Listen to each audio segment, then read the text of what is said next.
Welcome to Mill History Talk, the podcast where strategy meets storytelling, unpacking the drama, decisions, and disasters of war so you understand not just what happened, but why it still matters. The views expressed on Mill History Talk are those of the hosts, writers, and guests, and do not necessarily reflect the official policy or position of any government agency, military organization, or institution. This podcast is intended for educational and informational purposes only.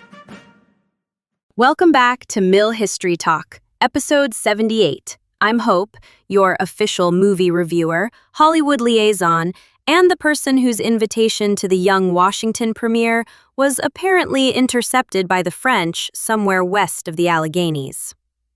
So today we're reviewing Young Washington, the new historical drama about George Washington before the presidency, before the powdered hair portraits, and before every elementary school classroom turned him into a marble statue who had apparently never made a mistake. And that is the movie's greatest strength. This Washington makes mistakes. The film follows the ambitious young Virginian through his early surveying career, his complicated relationship with the powerful Fairfax family, the beginning of the French and Indian War, the defeat at Fort Necessity, and finally, General Braddock's disastrous expedition against Fort Duquesne in 1755. This is not yet the calm, controlled Washington of the Revolution. This is a young officer who wants rank, recognition, land, influence, and, quite frankly, to be noticed. So, essentially, 18th century LinkedIn, except with more dysentery. Historically, the movie gets the broad outline right. Washington really was ambitious, socially conscious, brave, and deeply frustrated by the inferior status assigned to colonial officers. His early military career really was a combination of courage, poor judgment, bruised pride, and extremely painful professional development. Or, as Clausewitz might describe it, friction with a very expensive uniform. The battles, however, are heavily simplified.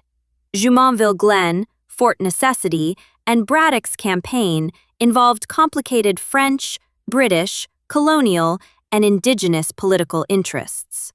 The movie compresses those relationships into a cleaner story about Washington learning to become a leader. That works dramatically, but it sometimes gives the impression that every event existed primarily to prepare George Washington for future greatness. History is rarely that considerate. The Jumonville incident is particularly sanitized. Washington commanded the force that attacked the French party, and the killing of the French commander after the initial clash became an international controversy. The precise sequence remains disputed, but the film works very hard to keep its hero morally clean. The real young Washington is more interesting precisely because he was not clean. He made dangerous decisions, misunderstood situations, and occasionally allowed ambition to get ahead of judgment. That is not an attack on Washington. That is how people become experienced leaders, usually by surviving decisions they later wish everyone would stop mentioning. Unfortunately for him, historians are professionally incapable of stopping. The romantic storyline is also not exactly accurate. Washington's relationship with Sally Fairfax was real, complicated, and emotionally significant, but the film rearranges the chronology and reshapes the relationship into a more conventional youthful romance. This appears to satisfy the ancient cinematic requirement that every historical film must include an attractive woman who gazes meaningfully at the hero while he discusses destiny.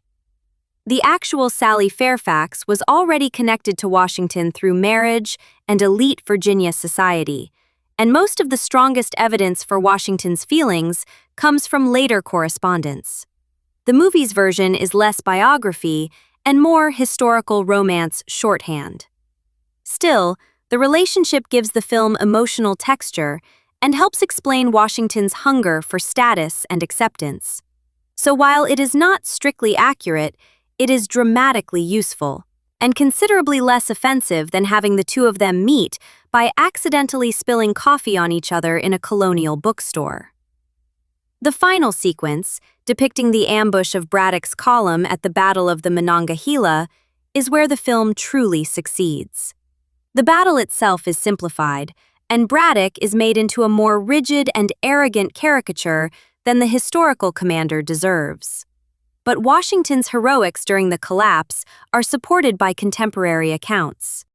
He rode repeatedly through intense fire, carried orders between shattered units, had horses shot from beneath him, and later reported finding bullet holes in his clothing. He did not single-handedly command the army or save the expedition, as the film occasionally seems ready to suggest, but he behaved with extraordinary courage while Braddock's column disintegrated around him. That matters because the sequence captures something historically important. Washington's reputation was not built merely through family connections or later mythology. Men who saw him under fire came away convinced that he possessed unusual nerve. The film also succeeds in showing how defeat shaped him. Fort necessity taught Washington the cost of poor positioning and inadequate preparation. Braddock's defeat demonstrated that discipline without adaptability could become paralysis. Brian will be pleased to learn that logistics also played a major role. He will be less pleased that the movie gives logistics approximately 9 seconds of screen time. Overall, young Washington is visually impressive, well-acted, and refreshingly willing to show its subject before he became a national icon. It simplifies the battles, cleans up Washington's responsibility for the Jumonville crisis, rearranges the romance, and occasionally allows destiny to enter the room carrying its own spotlight. But it also captures the ambition, insecurity, resilience, courage, and capacity for learning that made the young Washington historically important.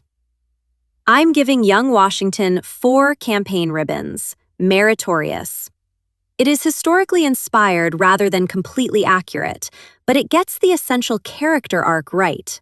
Washington became great not because he avoided failure, but because he learned from it.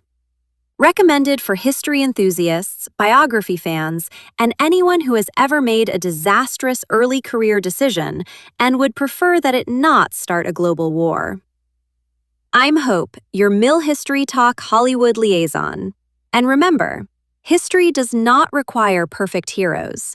It requires honest ones.